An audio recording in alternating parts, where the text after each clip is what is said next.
This is the Rental Income Podcast, where we talk to owners of rental properties and give you actionable tips and advice that will help you make more money while dealing with less hassle. And now your host, Dan Lane. Probably the worst thing that can happen to you as a landlord is you can have the combination 1-2 punch of a tenant not paying and at the same time trashing your house. And that is exactly what happened to Nicki Kenyon. Nicki, welcome to the show. Before we get into your story, why don't you tell us, how did you become a landlord? Well, let's see. So we purchased the house in 2004. I was living there with my family, my now ex-husband and 3 kids. And after the divorce, we decided to, kind of split custody. So tried to sell the house. This was in 2011. And it was underwater. There was just no way. The economy was horrible. I would have wound up losing a lot of money. So I felt like my only option was really to just rent it out and wait until the market recovered. So that's what I did. I've had 3 sets of tenants total since 2011, and 2/3 have been an absolute nightmare. So sorry to hear that. So let's kind of walk through everything. So the very first tenants that you had, what happened with them? Like, where did that go bad? Well, so my realtor found this tenant. He said he was a former Marine. He worked for a security company, so he had a clearance. He was a government contractor. Everything seemed to be in order. So he chose to pay via ACH or automatic transfer into my bank account.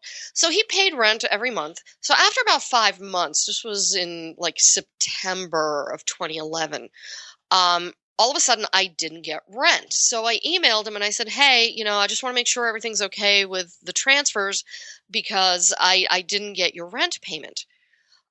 So he says, he emails me back and it's a really strange email. And he says, well, I accidentally quit my job. So he emails me back after a few days and he says, well, I couldn't get my job back, so I'm leaving. See you later. And just, that's it. He just skips gone. out. He was gone. Just gone. When you first accepted him, did you do any kind of a background check on him, or did you screen him at all? Yeah. Okay. Yeah. Like I said, he had a clearance. He worked for a government contractor. He was a former Marine. His credit was pretty good, if I remember correctly. So, okay. I mean, so there's nothing there that stood out. He didn't have any prior evictions or. Nope. Wow. Nothing to show nothing the stood crazy. out. And you never heard from him again after he left? I actually kept emailing him, and I threatened him with a lawsuit. And I was like, listen, I am going to come after you, and it's going to hurt. And by the way, the cops are after you. So he finally paid me what he owed me. I actually bullied him. I bullied him into paying me what he owed. Good for you. That's great. That's great. So, okay. So you were made whole on that, but you did have some vacancy that you weren't counting on between tenants, right? And then, so your next tenants were great. You got them in there. Everything was fine. Yep. And they stayed for a full year and then they moved on. Right. Okay. And then the third tenants, these are the troublemakers, right? Oh my God. So tell me what happened with this. So when these tenants applied, everything, did you do the same kind of background check on them and everything looked good? So this time, I had a property manager. I got a property manager because I felt like I couldn't really handle, trying to be a landlord and trying to work my regular job. So I got a property manager, and this is somebody my property manager found. Okay. Now, the Winchester-Frederick County area is a pretty small area, so a lot of people know one another. Mm-hmm. So my property manager was actually friends with this guy's dad. And he told me, listen, he said, their house burned down. They lost their business, and they have a bankruptcy on record, but they paid 6 months up front. And I know this person's father. So I think they're going to be okay. So if you agree, we'll go ahead and rent to them. Okay. So at this point, I thought about it and I said, people run across bad times. It happens, especially in this economy. Their business went under, their house burned down. I mean, Yeah.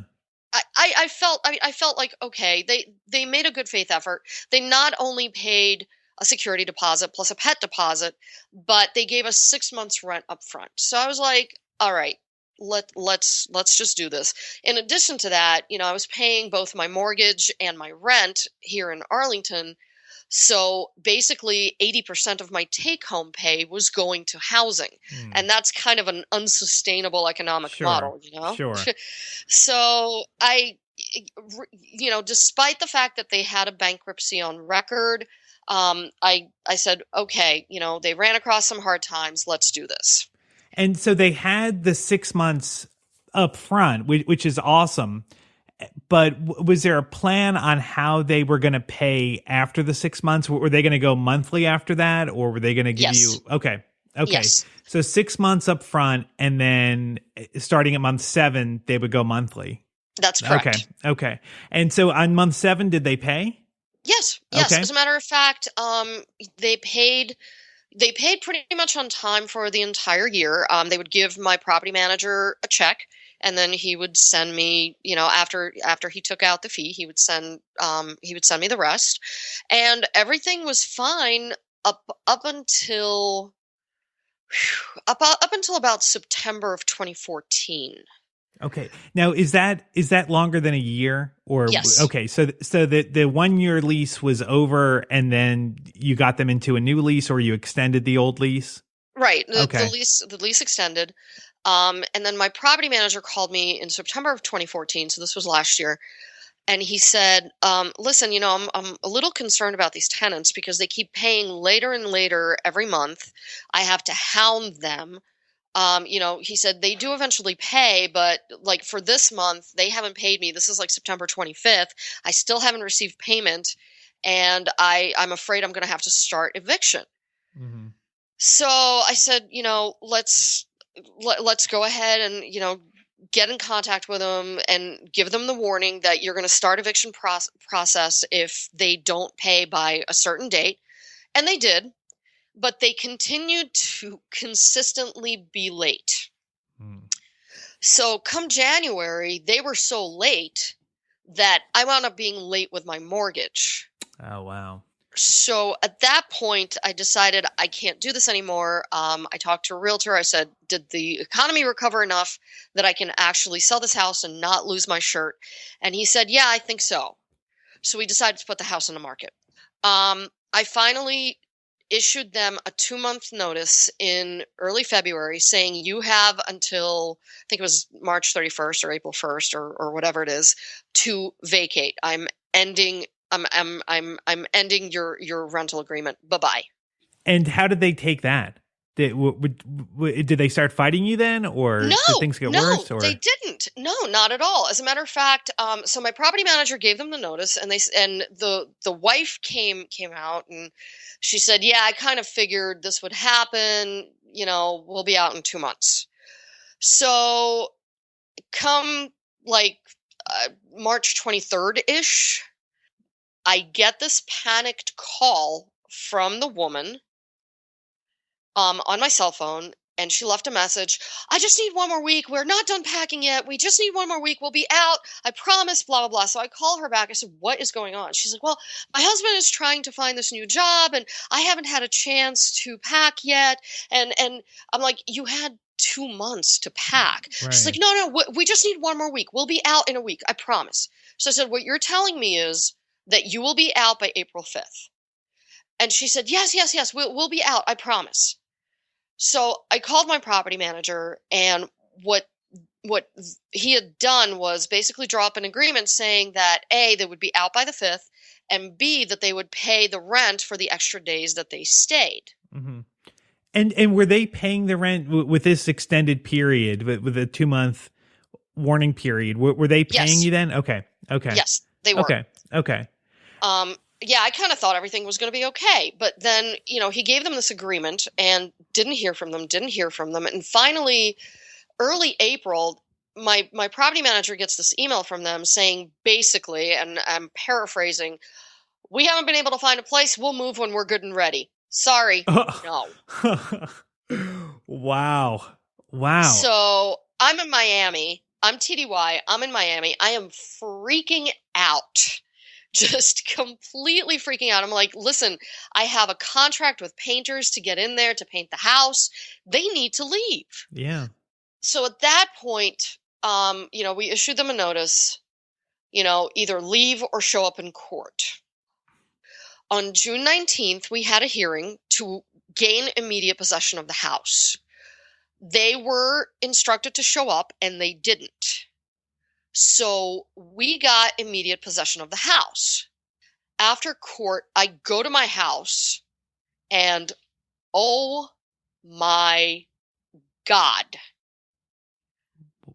What happened? I can't even begin to describe the kind of mess that they left.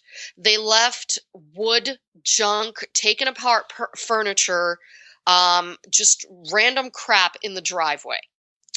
The garage was so messed up, and there was so much stuff in there that we couldn't even identify, that the contractor that I'd sent out to look at the house was convinced that there was some kind of hazardous material in the garage.